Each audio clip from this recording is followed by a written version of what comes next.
राधे राधे। स्वागत है आप सबका आपके अपने चैनल निष्ठा भक्ति भाव पर। आप सभी को गुप्त नवरात्रि की हार्दिक शुभकामनाएं। माँ गुप्त नवरात्रि पर माँ दुर्गा के 9 स्वरूपों की पूजा पूरे 9 दिनों तक की जाती है और 9 दिनों में दुर्गा सप्तशती पाठ सुनना बेहद शुभ होता है। आप हमारे चैनल पर दुर्गा सप्तशती के पाठ सुन रहे हैं जिसे अध्याय रूप में सुनाया जा रहा है। तो चलिए आज का अध्याय शुरू करते हैं। उससे पहले अगर आप हमारे चैनल पर नए हैं तो चैनल को सब्सक्राइब करिए और आज का वीडियो अगर आपको अच्छा लगता है तो वीडियो को लाइक और शेयर ज़रूर करिएगा। तो चलिए अध्याय शुरू करते हैं। समस्त देवताओं के तेज से उस कल्याणमय देवी का आविर्भाव हुआ। तदंतर समस्त देवताओं के तेज पुंज से प्रकट हुई देवी को देखकर महिषासुर के सताए हुए देवता बहुत प्रसन्न हुए। पिनाकधारी भगवान शंकर ने अपने शूल से एक शूल निकालकर उन्हें दिया। फिर भगवान विष्णु ने भी अपने चक्र से चक्र उत्पन्न करके भगवती को अर्पण किया। वरुण ने भी शंख भेंट किया। अग्नि ने उन्हें शक्ति दी और वायु ने धनुष तथा बाण से भरे हुए 2 तरकश प्रदान किए। सहस्त्र नेत्रों वाले देवराज इंद्र ने अपने वज्र से वज्र उत्पन्न करके दिया और ऐरावत हाथी से उतारकर 1 घंटा भी प्रदान किया। यमराज ने काल दंड से दंड, वरुण ने पाश, प्रजापति ने स्फटिकाक्ष की माला तथा ब्रह्मा जी ने कमंडलू भेंट किया। सूर्य ने देवी के समस्त रोमकूपों में अपनी किरणों का तेज भर दिया। काल ने उन्हें चमकती हुई ढाल और तलवार दी। क्षीर समुद्र ने उज्जवल हार तथा कभी जीर्ण न होने वाले 2 दिव्य वस्त्र भेंट किए। साथ ही उन्होंने दिव्य चूड़ामणि, 2 कुंडल, कड़े, उज्जवल अर्धचंद्र, सब बाहुओं के लिए केयूर, दोनों चरणों के लिए नए निर्मल नुपुर, गले की सुंदर हंसली और सब उंगलियों में पहनने के लिए रत्नों की बनी अंगूठियां भी दी। विश्वकर्मा ने उन्हें अत्यंत निर्मल फरसा भेंट किया। साथ ही अनेक प्रकार के अस्त्र और अभेद्य कवच दिए। इनके सिवा मस्तक और वक्ष स्थल पर धारण करने के लिए कभी ना कुम्हलाने वाले कमलों की मालाएं दी। जल्दी ने उन्हें सुंदर कमल का फूल भेंट किया। हिमालय ने सवारी के लिए सिंह तथा भांति भांति के रत्न समर्पित किए। धनाध्यक्ष कुबेर ने मधु से भरा पान पात्र दिया तथा संपूर्ण नागों के राजा शेष ने, जो इस पृथ्वी को धारण करते हैं, उन्हें बहुमूल्य मणियों से विभूषित नागहार भेंट किया।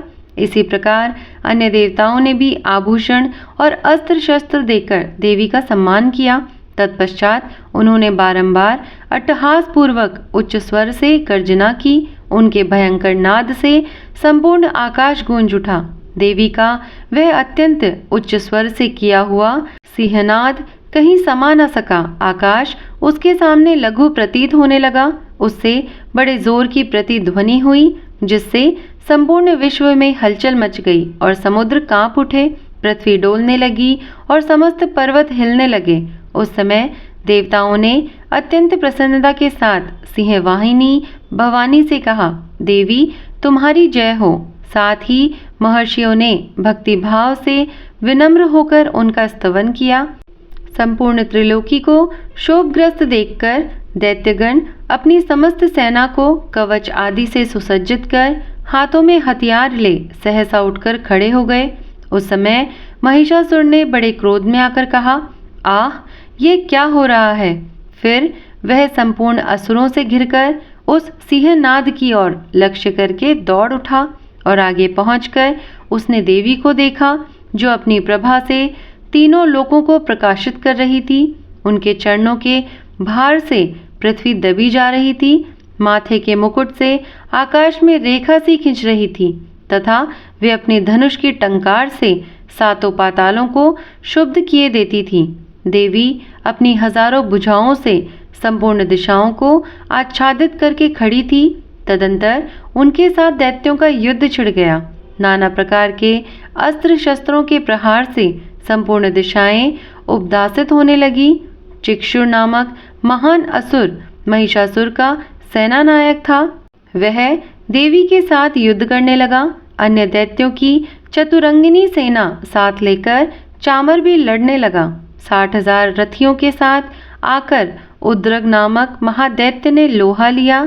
1 करोड़ रथियों को साथ लेकर महाहनु नामक दैत्य युद्ध करने लगा, जिसके रोए तलवार के समान तीखे थे। वह असीलोमा नाम का महादैत्य 5 करोड़ रथी सैनिकों सहित युद्ध में आ डटा। 60 लाख रथियों से घिरा हुआ बाशकल नामक दैत्य भी उस युद्ध भूमि में लड़ने लगा।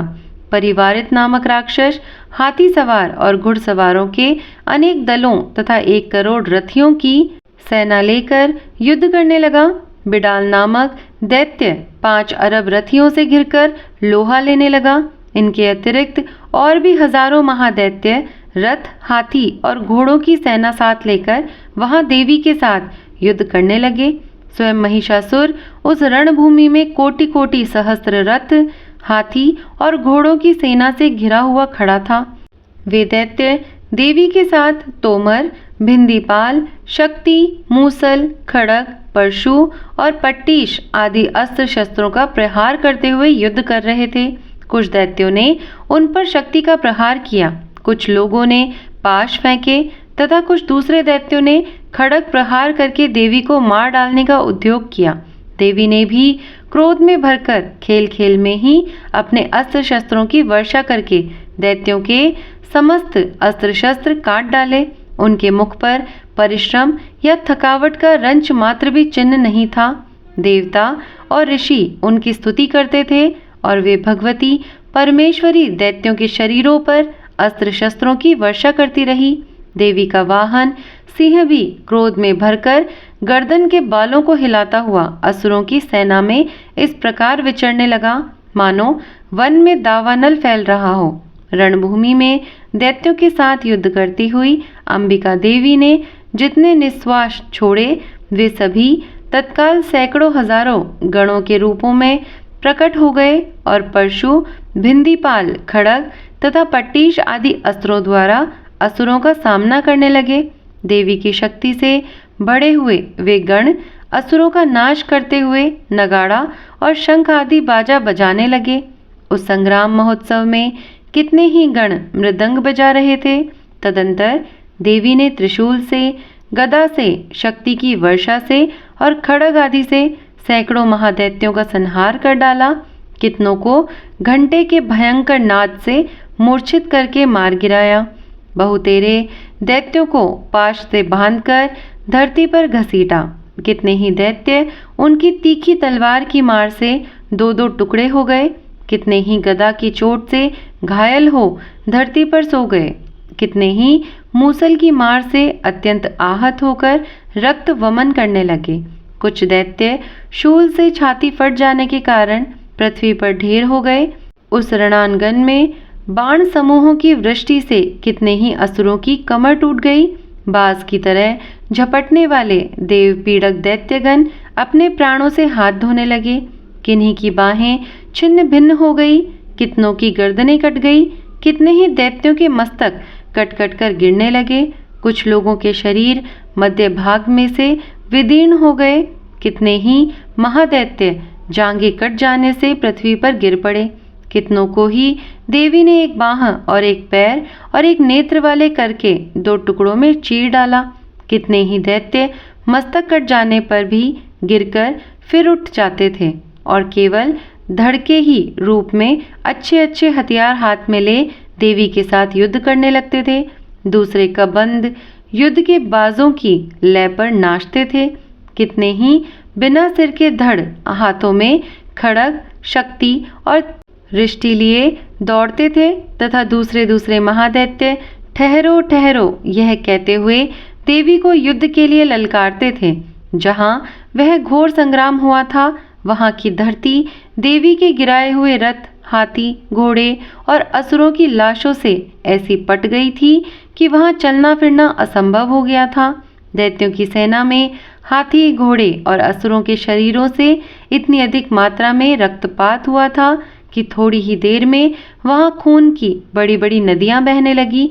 जगदम्बा ने असुरों की विशाल सेना को क्षण भर में नष्ट कर दिया। ठीक उसी तरह जैसे तृण और काठ के भारी ढेर को आग कुछ ही क्षणों में भस्म कर देती है, और वह सिंह भी गर्दन के बालों को हिला हिलाकर जोर जोर से गर्जना करता हुआ दैत्यों के शरीरों से मानो उनके प्राण चुने लेता था। वहां देवी के गणों ने भी उन महादैत्यों के साथ ऐसा युद्ध किया जिससे आकाश में खड़े हुए देवतागण उन पर बहुत संतुष्ट हुए और फूल बरसाने लगे। ऋषि कहते हैं, दैत्यों की सेना को इस प्रकार तहस नहस होते देख महादैत्य सेनापति चिक्षुर क्रोध में भरकर अंबिका देवी से युद्ध करने के लिए आगे बढ़ा। वह असुर रणभूमि में देवी के ऊपर इस प्रकार बाणों की वर्षा करने लगा जैसे बादल मेरुगिरी के शिखर पर पानी बरसा रहे हों। तब देवी ने अपने बाणों से उसके बाण समूह को अनायास ही काटकर उसके घोड़ों और सारथी को भी मार डाला। साथ ही उसके धनुष तथा अत्यंत ऊंची ध्वजा को भी तत्काल काट गिराया। धनुष कट जाने पर उसके अंगों को अपने बाणों से बींध डाला। धनुष, रथ, घोड़े और सारथी के नष्ट हो जाने पर वह असुर ढाल और तलवार लेकर देवी की ओर दौड़ा। उसने तीखी धार वाली तलवार से सिंह के मस्तक पर चोट करके देवी की भी बाईं भुजा में बड़े वेग से प्रहार किया। राजन, देवी की बाह पर पहुंचते ही वह तलवार टूट गई। फिर तो क्रोध से लाल आंखें करके उस राक्षस ने शूल हाथ में लिया और उसे उस महादैत्य ने भगवती भद्रकाली के ऊपर चलाया। वह शूल आकाश से गिरते हुए सूर्यमंडल की भांति अपने तेज से प्रज्वलित हो उठा। उस शूल को अपनी ओर आते देख देवी ने भी शूल का प्रहार किया। उससे राक्षस के शूल के सैकड़ों टुकड़े हो गए। साथ ही महादैत्य चिक्षुर की भी धज्जियां उड़ गई। वह प्राणों से हाथ धो बैठा। महिषासुर के सेनापति उस महापराक्रमी चिक्षुर के मारे जाने पर देवताओं को पीड़ा देने वाला चामर हाथी पर चढ़कर आया। उसने भी देवी के ऊपर शक्ति का प्रहार किया, किंतु जगदम्बा ने उसे अपनी हुंकार से ही आहत एवं निष्प्रभ करके तत्काल पृथ्वी पर गिरा दिया। शक्ति टूटकर गिरी हुई देख चामर को बड़ा क्रोध हुआ। अब उसने शूल चलाया, किंतु देवी ने उसे भी अपने बाणों द्वारा काट डाला। इतने में ही देवी का सिंह उछलकर हाथी के मस्तक पर चढ़ बैठा और उस दैत्य के साथ खूब जोर लगाकर बाहु युद्ध करने लगा। वे दोनों लड़ते लड़ते हाथी से पृथ्वी पर आ गए और अत्यंत क्रोध में भरकर एक दूसरे पर बड़े भयंकर प्रहार करते हुए लड़ने लगे। तदंतर सिंह बड़े वेग से आकाश की ओर उछला और उधर से गिरते समय उसने पंजों की मार से चामर का सिर धड़ से अलग कर दिया। इसी प्रकार उद्रक भी शिला और वृक्ष आदि की मार खाकर रणभूमि में देवी के हाथ से मारा गया तथा कराल भी दांतों, मुक्कों और थप्पड़ों की चोट से धराशायी हो गया। क्रोध में भरी हुई देवी ने गदा की चोट से उद्धत का कचूमर निकाल डाला। बिंदीपाल से वाशकल को तथा बाणों से ताम्र और अंधक को मौत के घाट उतार दिया। 3 नेत्रों वाली परमेश्वरी ने त्रिशूल से उग्रास्य, उग्रवीर्य तथा महाहनु नामक दैत्यों को मार डाला। तलवार की चोट से विडाल के मस्तक को धड़ से काट गिराया।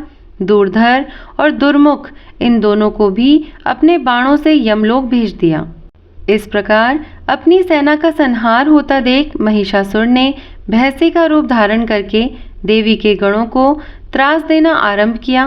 किन्हीं को थूथुन से मारकर, किन्हीं के ऊपर खुरों का प्रहार करके, किन्हीं को पूंछ से चोट पहुंचाकर, कुछ को सींगों से विदीर्ण करके, कुछ गणों को वेग से, किन्हीं को सिंहनाद से, कुछ को चक्कर देकर और कितनों को निश्वास वायु के झोंके से धराशायी कर दिया।